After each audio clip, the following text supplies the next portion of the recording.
We produced the following video back in 2018. Please watch the video, but don't go away. After the video, I will tell you why we produced it back in 2018.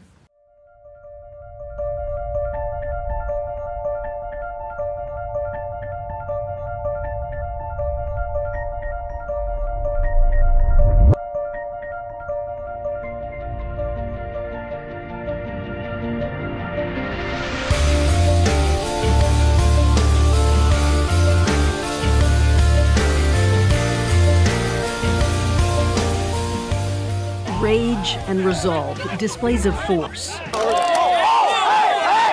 Protest politics in the U.S. have changed, and not just on the right. In late August in Berkeley, California, images of violence against right-wing demonstrators earned the black-clad Antifa a surge of notoriety. Across the political spectrum, revulsion. Just encouraging people to violently attack people that have differing ideas than them that aren't being violent is never the answer. No, it's just not the way to do it. And by the way, that's a fascist approach. Police in Berkeley told us they haven't seen this kind of destruction since the 1960s. Eventually, this destructive force will come after every dissenting voice there is, because leftism isn't based on individual rights and on individual liberty. It's based on authoritarian control. So in order to foster a culture in which those with alternative political views could feel safe sharing their opinions, Google fired James Damore for the crime of sharing his alternative political opinions. At no point did Google rebut any of the points Damore made. The fact he made them was enough. Raising questions was his crime. Now, why does any of this matter? Well, it matters because Google is the most powerful company in the history of the world. It's the portal through which the bulk of our information flows. That means that if Google isn't on the level, neither is our understanding of the world. To an unprecedented extent, Google controls reality. At issue is the process Facebook uses to decide what's trending. After a report that Facebook manipulates user data to weed out politically conservative news stories, the Guardian newspaper got a copy of Facebook's internal guidelines. Hate speech. I'm not doing any of this stuff. And oftentimes it's just conversations with other academics or experts. Oh, it has Islam in it. Boom, unmonetized. Of course, my friend was promptly banned anyways, and then when I posted to defend him, I was banned too. Gab is an ad-free social media platform that operates in a way similar to Twitter. It presents itself as a pro-free speech platform, so it's been popular with Milo Yiannopoulos and other figures who've been censored on Twitter, Facebook, and other sites, as well as with people who just believe in free speech. Tech giants can't abide it, though, because it's an uncensored platform. So recently, Google banned Gab from the Google Store, claiming that the company was, quote, engaged in hate speech simply by refusing to censor people who use it. The late Aaron Swartz, the founder of Reddit, said, censorship has a meaning outside the government when private companies have a monopoly on certain kinds of speech. Now, Twitter certainly does, not only because it has such a stranglehold on journalism and the media, but also because it's invented an entirely new public square. If you're in a pub and you make a joke that involves race or sex or whatever, and the publican doesn't like it, you can go to another pub down the road. There is no other Twitter. I saw last week or 2 weeks ago, there was this organization that does translations from Arabic, and all they do is translate what imams are saying in mosques in the Middle East. About killing all the Jews and killing all the gays. Sounds like a lovely job. And they got banned for hate speech. All they do is translate the hate speech. And enough people. But liberals don't want you to know what the Muslims are saying. They don't want you to know what's happening in these mosques, because if people knew about it, they might be less happy with this, this huge influx of immigration. They might be less happy about having their own perfectly reasonable points of view censored and mischaracterized as hate speech. I mean, this is what the left does. What we see in the online world is being replicated in the real world. In the United Kingdom, something like 30,000 people a year are arrested for their tweets. And we should insult them, and we should be able to insult whatever we want. That is what free speech is like. There are certain people in the world who want waivers on free speech. Kim Jong-un in Korea says, you cannot make jokes about our country. And there's a lot of Muslim people in the world. I know most Muslim people would not have carried out an attack like this. True. But here's the important point.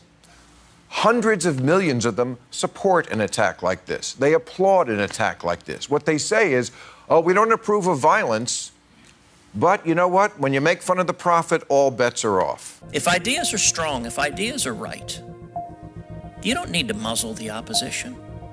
You should welcome the opposition. The value that I and most of your users get from these platforms is freedom. The freedom to voice ideas, the freedom to express creativity, the freedom to craft our own conversations. The best way to maintain that quality for your platforms is to remain a neutral service. The reason I'm here, I've been asked this a lot, the reason that I am here is because fascism does not own this university. Because there are students who do want to hear differing views, who don't want to be told that they can only hear one view, who don't believe that the First Amendment should die under the jackboots and Birkenstocks of a bunch of anarchist communist pieces of garbage. Censorship is a very dangerous business. They will lose market share, they will lose a lot of customers, they will lose their identity as a marketplace for ideas, and then these hateful ideas will go somewhere else. So which is worse in the American icon of values, hate speech or censorship? I would argue that censorship is worse. We want to know who the haters are. We want to know the source of the hate speech. We want to know where they are. We want to know what they say. We want to know how dangerous it is, because the remedy for hate speech is not censorship, it's more speech. Okay. Today the situation is much, much worse than it was when we produced this video back in 2018. Now, I have been on top of the growing social media censorship since a pro-Israel Facebook post of ours was removed by Facebook back in May 2016. At the time, Facebook also threatened to remove our pro-Israel Facebook page with over 500,000 followers. Yep, the censorship started back then, as you can see from my post about it, back on May 26, 2016. Due to a brilliant strategy of an Israeli politician at the time, Dov Lipman, he created the exact same post, just with the words Israel and Palestine reversed. Then he had people complain to Facebook about the post, but Facebook responded that his post did not go against Facebook regulations and it would not be removed, highlighting in a clear way their anti-Israel censorship. Publicly shamed by their clear hypocrisy, Facebook then issued an apology to us and returned our post. But this is only because we had a politician help us create the buzz, again back in 2016. Now, this was before President Trump was elected. At the time, people still did not want to believe that social media would abuse their power and censor accounts or posts based on an ideological agenda. As of yesterday's news, Facebook and Twitter are now banning all posts of a New York Post article about Joe and Hunter Biden. And Twitter banned the account of White House spokeswoman Kayleigh McEnany because she posted the article. Now, you have to understand what had happened. After President Trump won the 2016 elections, social media companies were blamed for his win, for allowing the spread of fake news. While at first Zuckerberg and Facebook denied their connection to Trump's win, they then gave in to the pressure. And together with Twitter, Google, YouTube, etc., they all began a crusade against fake news, which greatly impacted traffic and income of conservative websites and spokespeople, including our pro-Israel websites. Traffic plummeted and income as well. Mark Zuckerberg himself announced, "We will show you more news from, quote, broadly trusted sources like the Wall Street Journal and the New York Times," censoring voices that they didn't want to hear and opinions they didn't want to hear. As the censorship was growing and finally beginning to get noticed, I was then interviewed in a Jerusalem Post article on April 2018, titled, "Is Social Media Maneuvering Against Pro-Israel and Conservative Sites?" Journalist Ori Arfa, who interviewed me, wrote, "Those affected by restrictions noticed that they occurred in larger numbers after Trump's election, leading Abelo of Israel Video Network to call it, quote, the post-Trump purge." That's what I was calling it back then. On January 19, 2018, Zuckerberg announced that in order to make sure the news is of high quality, I've asked our product teams to make sure we prioritize news that is trustworthy, informative, and local. And we're starting next week with trusted sources. Abelo believes this is an attempt to reduce the access to the influence of conservative content. To combat both censorship and loss of revenue, Abelo has shifted his business model to rely more heavily on direct engagement with his constituency through email, listservs, along with content that people seek out rather than find by chance in their social media feed. Quote, this is me, "We always knew the day would come in which we'd be cut off, so we prepared by building up a subscription list of hundreds of thousands of subscribers." I said. This is back in 2018. Believe it or not, that is all true. When my partner and I established our first Israel video website back in 2011, our strategy was based on social media companies one day censoring pro-Israel and conservative materials. It was clear to me that that day would come.